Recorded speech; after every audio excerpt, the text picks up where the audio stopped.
My mother had fallen ill, which was not new in my life.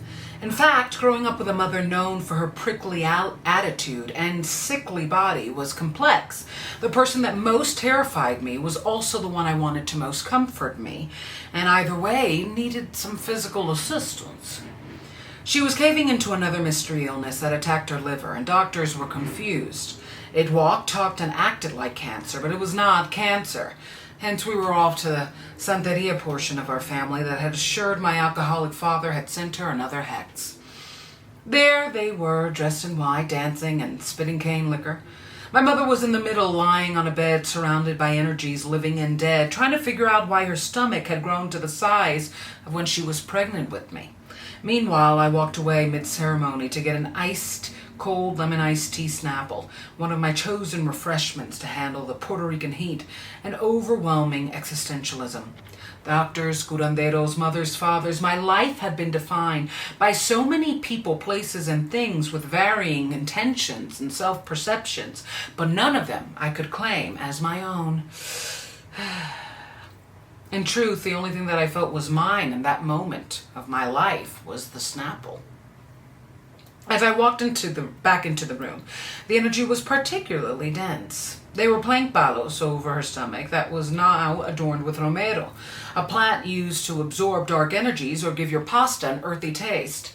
I sat on the side, minding my own business, when La Madrina, aka my aunt, looked at me, smiled, and said the wildest thing to reset my life's course. You came to this world to prove you can be born to two snakes and still choose God. There I was, looking straight at her with a Snapple mustache and a desperate, depressing need to have some direction in my life. Beyond serving my familial duties as a mid-20s Latina, I was aimless. For being such an ambitious person, I was aimless. And this feeling was new to me, despite being unemployed for over a year. Yet I had never asked myself in the same way I had asked about my father, whether my mother had some roots in my shame. My father was a con man that studied law. He was so smart as a criminal, he passed as a lawyer. Married to 5 women, 15 kids, and more social security numbers than a pension plan could count, he was the epitome of mind over matter, and in many ways the best brujo I ever knew. Raised in Santeria, he understood how to stir a spirit trick or an energy transfer, but if you asked me, he did not need a dance ceremony or candle to do it. All he needed was words and a system that protected him. That is why when my mother was named a snake as well, I had to wonder if the years of physical, verbal, and emotional abuse had in some ways been a form of hexing.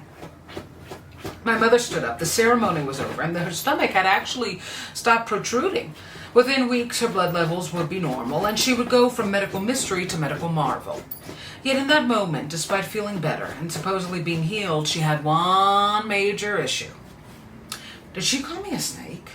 she whispered to me as people, both living and dead, exited the premises. "Yeah." "And you said nothing?" she declared, incensed. Her volume officially back to where it was always with me, up. "I'm sorry," I said sarcastically. "They were trying to cure your spirit cancer, and I did not feel it was my moment to defend your honor and act like I'm not one headscarf away from being Little Edie in Great Gardens." She grunted and went to go thank the aunt that had called her a snake and inadvertently showed me. What if she was one? All right, let's heal, let's discuss. So, with this episode, it's really hard for me to talk about the brujeria portion of my family, especially in terms of my dad, because he was a really terrifying guy. My father is kind of how people are oddly describing Ryan Reynolds right now. I call it my 20 versus 3. My 23 theory, which is you take 20 people in a room, and my father could be really, really extremely impactful and impressive and even kind. Well, not really kind, because my father, when it came to virtues, it was false. It wasn't him. You know, he was nice. He wasn't kind. And he would do everything for 17 people to like him. But then there were those 3 that he absolutely detested. Or he kind of saw, I can bully you. And because I was nice to 17 people, I'll never get like charged for it. I'm going to ruin 3 people's lives, but 17 people are going to say that I helped them, at least, that I was good to them. They're going to be shocked. Even if 7 out of those 17 believe you, they're not going to do anything, because at the end of the day, people follow how you treated them, not how you treated others, right? And it wasn't a bad strategy. The thing is, my father worked really, really hard to fill his life with drugs, with sex, with people, with crime. And yet he remained empty for it. And it's something that I think about in terms of all this. I think what my father loved about drugs and alcohol and sex was there was something about it. It literally changes your brain chemistry. Whereas he hoped people would. But it was all false, because if you lie to people about who you are, they lie. You can feel like their reactions are lies too. I mean, it obviously, I genuinely loved my dad because he was my dad. I genuinely hated him as a human being because he was bad. And figuring out and maneuvering that was very difficult for me, because he was so, I was the 3 in the 20-person room. And I was the 3 that he was like, I'm going to ruin your life. I'm going to absolutely destroy you. And I'm going to do it with a smile. And you're not going to do anything about it. And sometimes he was very successful. And, but he didn't win the war, baby. And I was so, when your father openly and publicly hates you, and at best just tries to hide it with his family, it's almost like, you know, like if somebody says I hate you, you're like, well, damn, I believe you. You certainly have the behavior to back it. So I didn't really notice whether my mother hated me too, because she had convinced herself she just had to make me a good person, and that all these things that could be deemed abusive, like physical, emotional, verbal, mental abuse, is just disciplinary acts. Like I remember one time she was retelling her friends how she hit me. And it's not the most uncommon thing for Caribbean parents to hit their children as part of, disciplining them. But she really beat me. And she retold the story to her friends in a way where she looked like a hero. And they laughed. And it was like, and I felt so ashamed. And I was, mind you, she's in front of me telling them that she beat me and she just had to. And I think one of the saddest things about my childhood is that I was a really good kid in a very dark family. And they were so good at lying to themselves and each other that my genuine attempts to fix us were completely read as, you're the liar. You're the asshole. You're the saboteur. And I never, even though I was deeply unhappy with my mother, I was so used to being raised in a family of PR of sorts, of kind of, if the public believes we love each other, and when we go in public, we hug and we kiss and we laugh, it's almost like our public image is our genuine image. And our private image is when we fight, when we hit, when we call each other names, when we scream. That image doesn't exist. That's not real. Those are moments, and forget about it. Don't talk about it. And what was really hard was I wasn't exactly my family's fighting style. I wanted to talk. They wanted to yell. And I think what made me separate from them was this.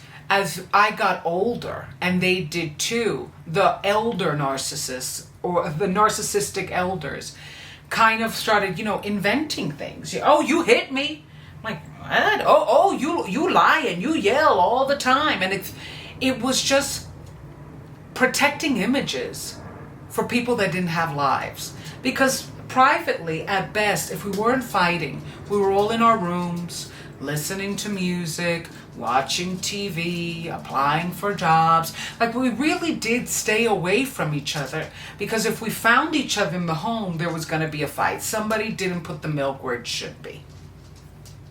And I didn't think that that was toxic, because not only was it normalized by my mother, but it was normalized by her family, and it was normalized by my dad, and it was even encouraged because my dad was smart enough to understand that the way my mother was broken was the same way she would try to break me. And my mother, like him, wanted to impress this world. What was different is my mother didn't want to be bad. She was so desperate to be good that she became bad. You know, like it's almost like her mind compartmentalized these shadows because she was so terrified that they were there she couldn't look at them.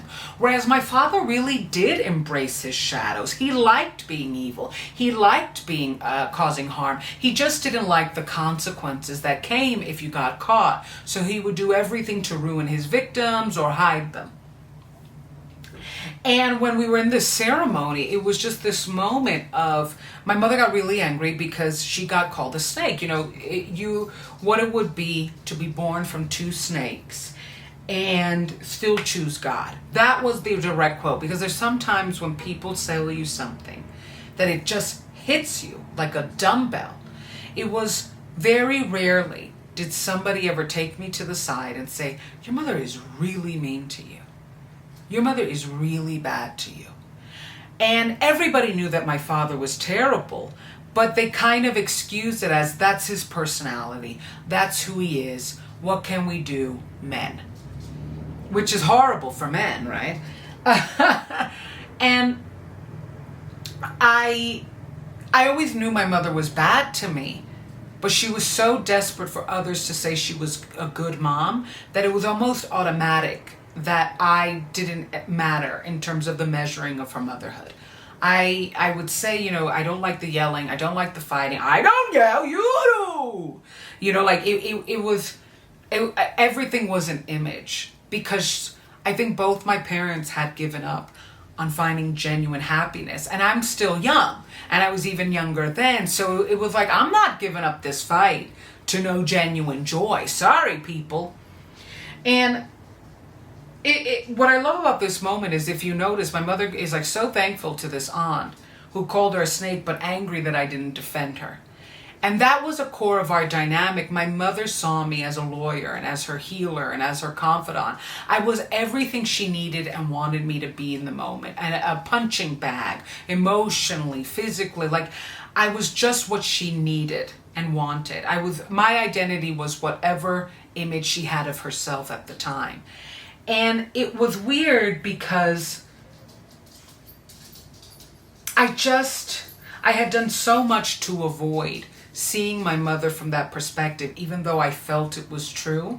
And it shifted me, even though it would take me years to accept that truth, like right now, because I always say my biggest difficulty of accepting the malice of my parents towards me was that I didn't want, it's already hard enough not having a dad. Not having a mom is weird.